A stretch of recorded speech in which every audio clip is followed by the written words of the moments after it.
Y continuamos con la historia del libro El olvido que seremos. Capítulo 33. Accidentes de carretera.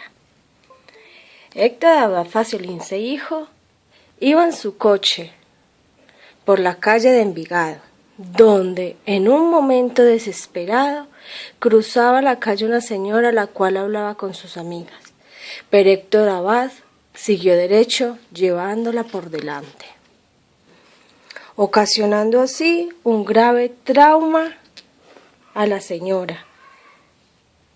Llamaron al hospital porque él se bajó desesperado y lo encontró que estaba mal. El primo que estaba con él se quedó inmóvil, donde todos pensaron que estaba muerta. Salieron a la carrera en una camioneta a la cual subieron y consiguieron llegar al hospital. Pero él nunca va a olvidar lo que decían los médicos. La señora está en shock y se puede morir. Estamos haciendo todo lo posible para reanimarla y estabilizarla. Luego la mandaremos en una ambulancia a la clínica de Medellín a cuidados intensivos. Todos conocían a Héctor Abad, así que todos llamaron a mi papá por teléfono. Y lo primero que preguntaron era si estaba afiliada a la cárcel de choferes. Le daban 1 hora para que lo hicieran, así poderlo llamar a la policía y lo llevaran. Pero era mejor la cárcel de choferes que la cárcel donde siempre estaban los presos. Porque si la señora le muere, lo van a llevar a una cárcel horrible y lo van a detener allí durante mucho tiempo. Él está bien, le decían, solamente tiene unas cortadas, pero en este momento se lo tienen que llevar. La respuesta del padre fue la siguiente. Él quiere irse a la cárcel de choferes o a la cárcel, que él decía. Héctor Abad ya sabía que estaba enfadado porque esa respuesta no era la adecuada para él. Le hicieron la atención, le cosieron la muñeca. Un poco después le dijeron que la señora había salido del shock, que estaba estable con suero, analgésicos y antibióticos, pero que se tenían que llevar para la clínica de Medellín. Un médico le ha dicho que se creía que salvaba, que no pasaba nada, que la herida de la pierna y de la clavícula y las costillas rotas no habían dañado absolutamente ningún órgano. Entonces, seguramente tendría suerte.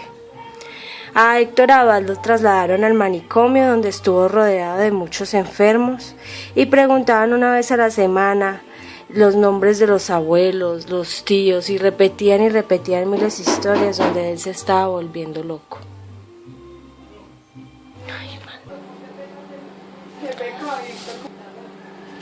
Y continuamos con la historia del libro El olvido que seremos. Capítulo 33.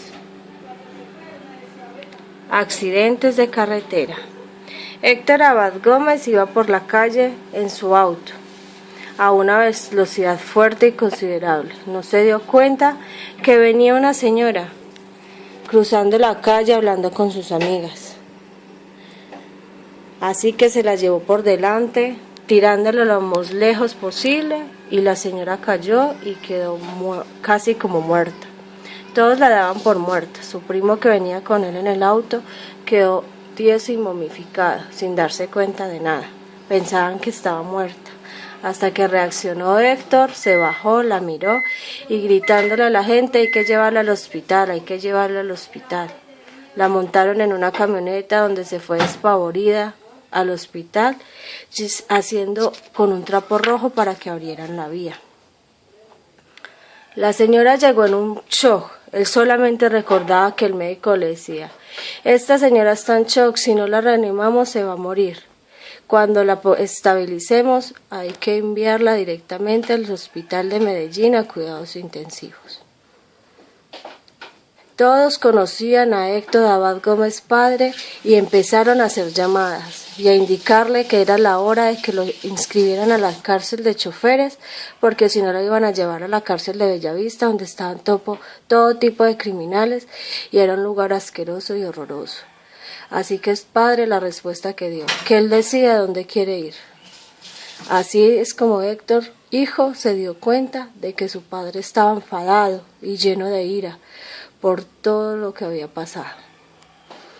La señora se recuperó, la estabilizaron y se la llevaron corriendo al hospital de Medellín. El médico le dijo a Héctor que ojalá y tendría suerte porque las heridas que tenía en piernas, tibia, peroné, cabeza y clavícula no le habían dañado los órganos internos. Entonces tenía posibilidades. A él se lo llevaron al manicomio de Bello, donde están todos los loqueros.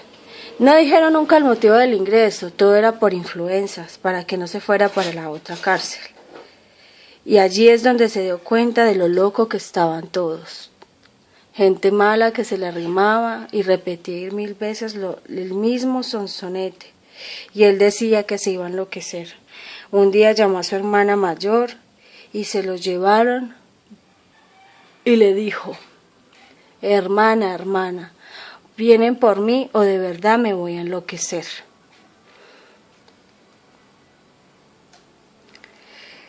Por fin la hermana hicieron que lo recogieran, lo pusieron una inyección en las nalgas y se lo llevaron.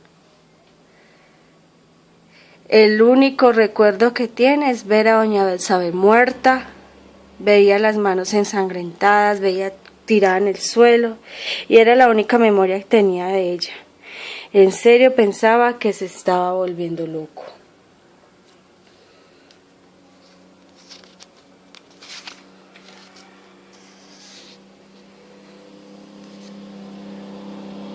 El psiquiatra le hizo firmar un papel en el que decía que me iba por mi propia elección, exoneraba al hospital mental de cualquier responsabilidad. Y así se hizo. Pero cuando salió se dio cuenta que doña Betsabe estaba mejor y que se recuperaba, aunque se tardaría meses en restablecerse de todas las heridas. Pero al fin y al cabo mi madre le dio trabajo a sus hijos que estaban desempleados. Y el papá también les ayudaba a buscar algo. Se dieron cuenta que era una familia muy pobre y que doña Betsabe le decía que todo era algo muy terrible y muy triste, pero que a ella le daba gracias a Dios porque ella le había pedido que se libraba de todos los pecados si les cambiaba la vida. Y justo ese mismo día la arrolló él y la suerte les había venido. Ya todos tenían trabajo y todo era una bendición. Él solamente la pudo ver una vez, pero nada más, porque luego nunca más pudo volver porque solamente veía el fantasma de su cuerpo muerto e inerte y solo lo reaccionó un instante con quejidos cuando llegábamos al hospital de Envigado, como si ella se hubiera muerto. El papá lo único que le dijo fue: ibas muy rápido porque la huella del frenazo era muy larga. Y eso no puede volver a pasar. Pero Héctor Abad nos cuenta que al año siguiente volvió a ocurrir.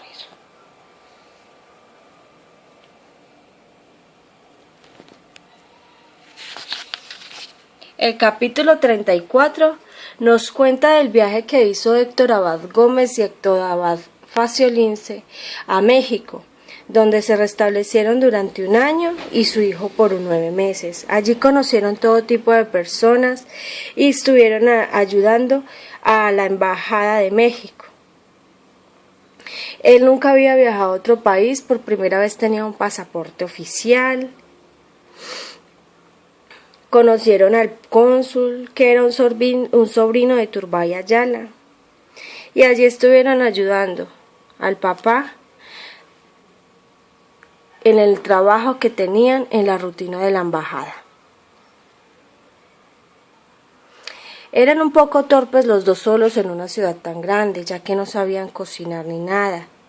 Hacían lo posible, pero no era igual como en la casa, y todavía tenían tiempo solos, ya que su madre no iba hasta dentro de unos meses.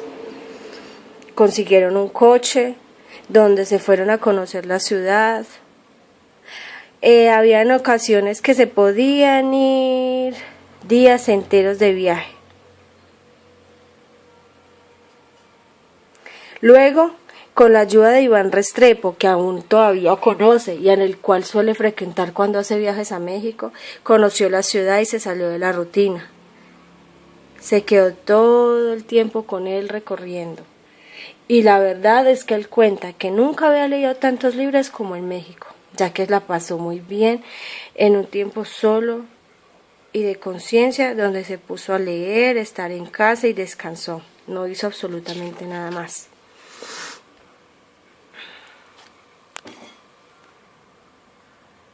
Al poco tiempo llegó la señora Teresa, la señora que siempre había trabajado con ellos en la casa. Las cosas se les compuso porque ya comieron bien, tenían la ropa bien y todo bajo su cuidado. La señora Teresa aún está con ellos de vez en cuando en la actualidad, aunque ya está jubilada. Pero eso fue una bendición. Cuando iba a casa de Iván, habían almuerzos a los cuales asistían personas demasiado importantes, como el Tito Monterroso, Carlos Monsiváis, Elena Poniatowska, Fernando Benítez, todos escritores. Y luego conoció diferentes pintores, en los cuales estaba Rufino Tamayo, José Luis Cuevas y Vicente Rojo. Y actrices como Margot Su, que era la novia secreta de Iván y la mejor empresaria de teatro popular que ha tenido México. Asimismo conoció músicos, el cual Celia Cruz y el Tongolele estaban incluidos. Fueron almuerzos en los que ayudaban y duraban por mucho rato, y conoció mucha gente. Su deseo más grande fue conocer a García Márquez o a Juan Rulfo o Octavio Paz, pero estos no pertenecían a esta época ni a esta era. Estuvo en México durante 9 meses hasta octubre, y el papá se quedó 1 año, hasta diciembre. Él siempre de vez en cuando la acompañaba a una diplomática que él tenía. Luego viajaron a Estados Unidos y se quedaron unos días, conocieron. No hacía absolutamente nada, solamente se quedaba pensando y decidiendo qué iba a hacer, leyendo, tomando, etc. En la mitad del año el abuelo lo llamó y le dijo al padre que estaba preocupado con la vida que estaba llevando Héctor, ya que se la pasaba días enteros leyendo libros y bebiendo de un vino sauternes, como si fuera una solterona retirada del mundo. Y así fue la vida de Héctor Abad, aunque allí residió y pensó que se tenía que liberar de su padre, porque tanto amor y tanto control con su vida no le gustaba, y literalmente decía que me mataría y lo mataría. Y lo cuenta así directamente de matarlo, porque una vez venían de Texas y venían a una velocidad muy fuerte, como Héctor Abad acostumbraba a conducir, pero no fue así. Hubo un freno tan fuerte después de la velocidad que venía una tonelada de ganado, freno en seco, que hasta despertó a su padre, con el freno ni el ruido. La única reacción que tuvo el padre fue cambiarle del volante y no decir absolutamente nada, pero él ya sabía el por qué lo había hecho. La única vez que él se liberó de su padre, del amor excesivo y de su trato perfecto, fue cuando ya tuvo su primera historia en Italia, con Bárbara, donde se casó con ella y tuvo la primera esposa y fue la madre de sus hijos, en el año 1982. Ahí fue la primera vez donde se separó con su padre de una vez. Y así sigue continuando la historia del olvido que seremos, cada vez más fantástica e impenetrable, y nos estamos envolviendo en un mundo de lectura que definitivamente el libro nos ha servido bastante.